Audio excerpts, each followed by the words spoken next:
une fois que tu as ça, normalement, à moins d'être rendu à un autre gros projet d'expansion comme de sauvage, tu es capable de faire ça graduellement.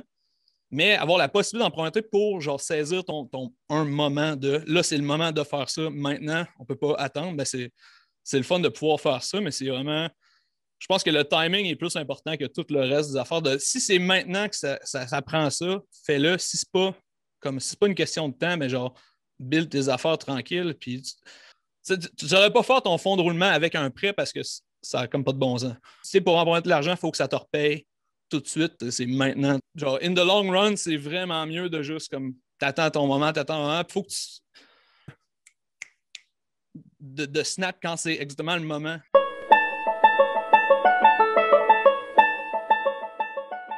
Mais j'aime ça comme approche, puis je sais on a déjà parlé ensemble, dans le fond, le fait d'emprunter pour investir dans un projet en démarrage, donc d'aller chercher du financement au départ pour partir ton projet, parce que tu dis, j'ai besoin d'avoir un inventaire, j'ai besoin de, je sais pas, mes 3 mois de loyer d'avance, quoi que ce soit. Comment tu vois ça? Comment tu gères ça? Ben, ça, c'est la partie qui est plus risqueuse.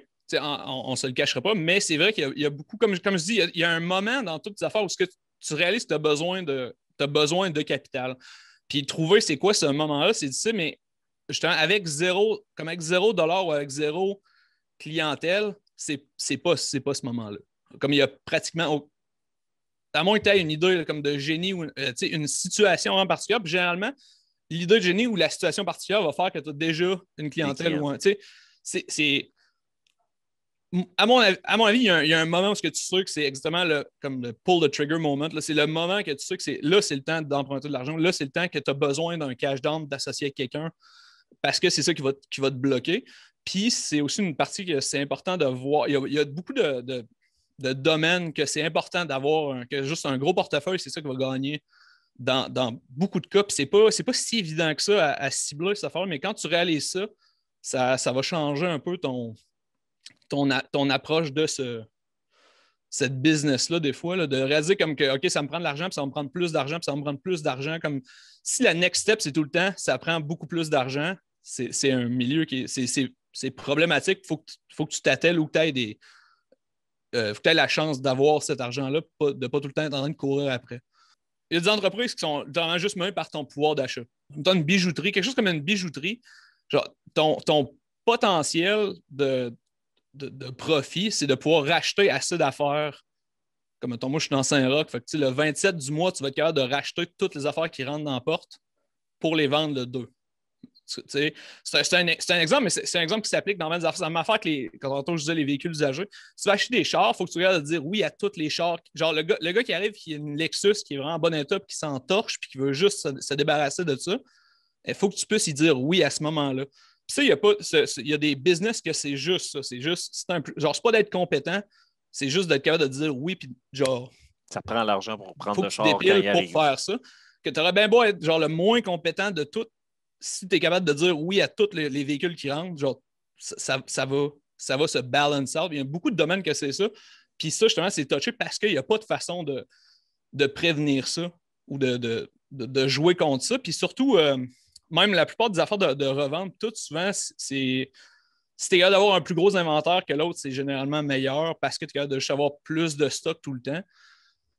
Justement parce que c'est ça le endgame, mettons. La façon de grossir, ça va juste être ça. Ça va être d'avoir assez de produits pour une assez grande clientèle, puis il n'y a pas vraiment de cap à ça. Mais ça dépend du type de business dans lequel on est, finalement. Ben, c'est ça. Oui, il y a des façons de faire de s'en tirer avec en coupant, pas en coupant les coins ronds, mais en coupant et en faisant les lowest cost. Mais souvent, l'expansion, c'est pas en coupant des affaires, c'est en payant plus d'affaires que ça se fait. Puis c'est vraiment rare, je pense, à part ton premier comme gros cash down dans quoi que ce soit, là, genre soit acheter un building ou avoir employé comme 3-4 personnes pendant un an, ça demande un gros cash down. Une fois que tu as ça, normalement, à moins d'être rendu à un autre gros projet d'expansion comme de sauvage, tu es capable de faire ça graduellement. Mais avoir la possibilité d'emprunter pour genre saisir un moment de là, c'est le moment de faire ça. Maintenant, on ne peut pas attendre. Ben, c'est le fun de pouvoir faire ça, mais c'est vraiment. Je pense que le timing est plus important que tout le reste des affaires. Si c'est maintenant que ça prend ça, fais-le. Si c'est pas une question de temps, mais genre build tes affaires tranquilles. Puis c'est vraiment, moi, je trouve que c'est vraiment toute une question de timing. Là. Genre, si c'est pour emprunter de l'argent, il faut que ça te repaye tout de suite, pas genre à long terme. C'est maintenant ton moment de. La notion de retour sur investissement, là, un peu comme tu dis, quand tu fais une dépense, c'est parce que c'est rentable. C'est ça. Faut que tu regardes la repayer. À mon avis, il faut que tu regardes la repayer vraiment vite ou parce que genre, c'est vers là que ça s'en va. Puis que si tu n'avais pas ça, tu ne serais pas capable de le faire comme exactement à ce moment-là. Puis ça, c'est une affaire aussi qui est touchée parce que la plupart des banques, ils ne vont pas te dire que c'est ça que tu devrais faire, mais la réalité, c'est que c'est ça que tu devrais faire. Tu ne devrais pas genre slow drip ton prêt, à part pour des affaires comme justement, mettons, un salaire ou quelque chose que tu sais que c'est au début. Et même là, pour des salaires, tout ton. Tu ne devrais pas faire ton fonds de roulement avec un prêt parce que ça n'a comme pas de bon sens. Tu payes Mais l'intérêt tu sur en as ton besoin fonds. d'un. C'est ça. Ouais. C'est tout des. Ça, c'est vraiment. Il y a beaucoup plus de cas par cas, mais c'est vraiment. Comme moi, j'ai failli. Pour vrai, moi, j'ai failli perdre ma business à cause de des mauvais prêts parce que ça m'avait été comme mal présenté. Puis ça m'a tout pris pour sortir de ça. Parce que justement, j'ai juste écouté ce que le monde dit, puis j'ai fait OK, OK, OK, alors que comme maintenant, on va faire en fait, on va faire la même affaire. Là, la plupart des prêts qu'ils offrent la plupart des reliefs pour les business du coronavirus, c'est tous des prêts, c'est pas des dons, c'est pas des bourses. Fait que tous les business que présentement sont comme fundés par ça, genre dans un an, ça va chier. Puis il y en a beaucoup que là, ça commence parce que c'est le un an de la première batch de mesures de relève que là, il faut que tu commences à repayer ça. Mais si pendant toute ton année de COVID, tout ce que tu as fait, c'est gruger ton prêt sans t'en servir autre que pour comme te survivre, ben là, tu es un peu dans le chenoute. Mais moi, c'est un peu comme ça que ça m'avait été présenté. C'était serre-toi-en, puis tu vas voir, à un moment donné, ça va tout s'enligner, mais comme non, Accumuler puis des j'aurais dettes. même pas eu besoin de ça. J'aurais pas eu besoin de ça. Après, je me suis juste ramassé avec des prêts avec des remboursements pas possibles et des intérêts pas possibles. Alors que j'aurais juste pu dire non, puis tout aurait été aussi bien dans le fond. Mm-hmm. C'est comme une leçon à 10 000 $. C'est le fun. Oui, ben c'est ça, c'est des choses que tu apprends j'en veux dire, sur le terrain, mais c'est le fun que tu partages un peu cette histoire-là, parce qu'effectivement, c'est de voir que c'est pas pertinent tout le temps pour tout le monde à tout moment. Je pense que quand on va chercher du financement, comme tu dis, ça prend une raison derrière ça. François Lambert aussi parlait de rapprocher le moment du décaissement du prêt du moment où justement on fait de l'argent avec, donc de rapprocher ces deux Oui, moments-là le plus c'est possible. exactement ça. Moi aussi, c'est ça. C'est comme je dis, quand tu es rendu comme obligé de faire ça pour justement pouvoir déclencher, c'est quand tu le sais que tu n'as plus le choix de le faire, c'est là que ça vaut la peine. Quand tu es capable de. C'est tout le temps ça. C'est comme d'étirer le moment où que tu te rends là, puis idéalement de ne pas en avoir besoin. Mais si à moi, il y a comme justement. Moi, j'avais tout le temps ça l'occasion parce que justement, je fais mes affaires à super long terme, que j'attends justement le un moment pour faire mes trucs. Ben, comme quand c'est le temps, il faut que tu saches que c'est le temps, puis que là c'est là, mais tout le reste, tu passes comme un peu à côté de ça, où tu fasses ça. C'est un peu ça. Je ne peux plus rencontrer du monde où j'ai besoin de déléguer d'autres clients à d'autres personnes. Je vais aller chercher comme un employé ou quelque chose de même, ou un partner. Ben, là c'est le temps de faire ça parce que tu es rendu comme au cap où là, ça va pas plus. Genre, tu peux pas rajouter des heures dans la semaine pour prendre plus de clients. OK, ben, tu as atteint le cap où tu es rendu à l'autre niveau. Tu sais, OK, genre, tu as besoin de plus d'espace d'entrepôt parce que là, ce que tu as, ça ne rentre plus dans l'entrepôt. OK, tu n'es pas en train de rien faire, tu es juste capé dans ton.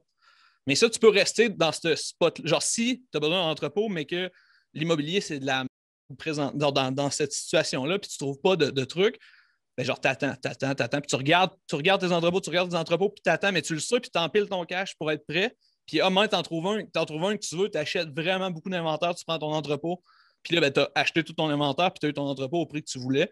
Tu vas rembourser bien plus vite ce moment-là, parce que là, le timing, il est pour toi, mais tu n'as pas rien fait. Dans ce temps-là, tu étais juste comme en train d'attendre le moment où ça valait la peine de faire ton truc. Versus trop rusher la décision, puis juste dire j'ai besoin de local, je prends le premier du bord, je paye n'importe quel prix, puis c'est ça. c'est là où ça coûte cher.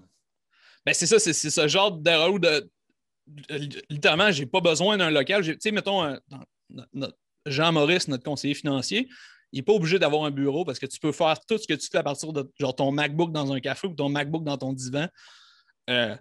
Vraiment, vraiment, vraiment longtemps. Le bureau, c'est justement pour des apparences quand tu as des clients corporatifs. Et encore là, même les clients corporatifs, souvent, tu vas à leur place parce que eux autres, ils n'ont pas besoin de se déplacer. Tu sais, c'est niaiseux parce que toi, tu sauves plein d'argent en n'ayant pas un bureau, pas un attrait tant que tu n'en as pas besoin. Puis en plus, tu te déplaces pour eux autres, ils n'ont comme rien à faire. Tu sais, tu offres un meilleur service parce qu'en réalité, tu sauves comme 1000$ par mois de frais de bureau. C'est une belle façon de le voir quand même. Mais c'est niais. Puis je te dis pas que c'est la bonne façon parce que genre, tu veux pas courir ça puis tu veux prendre des clients comme. Mais c'est une façon puis c'est une approche de faire ça. Puis si tu fais ça, moi, c'est comme ça que je le vendrais justement de ben non, mais moi, je vais me déplacer, tu n'as pas besoin de rien faire, tu n'as pas besoin de rien m'envoyer. Genre, moi, je viens, tu mets tout ça dans une enveloppe brune, là, je vais passer, je vais faire ça, je vais prendre ta salle de conférence 1 heure par semaine, merci, bonsoir. Puis tu peux vendre ça de cette façon-là. Alors que pour toi, c'est vraiment, ça ne me tente pas genre, de payer 1000$ par mois dans un bureau.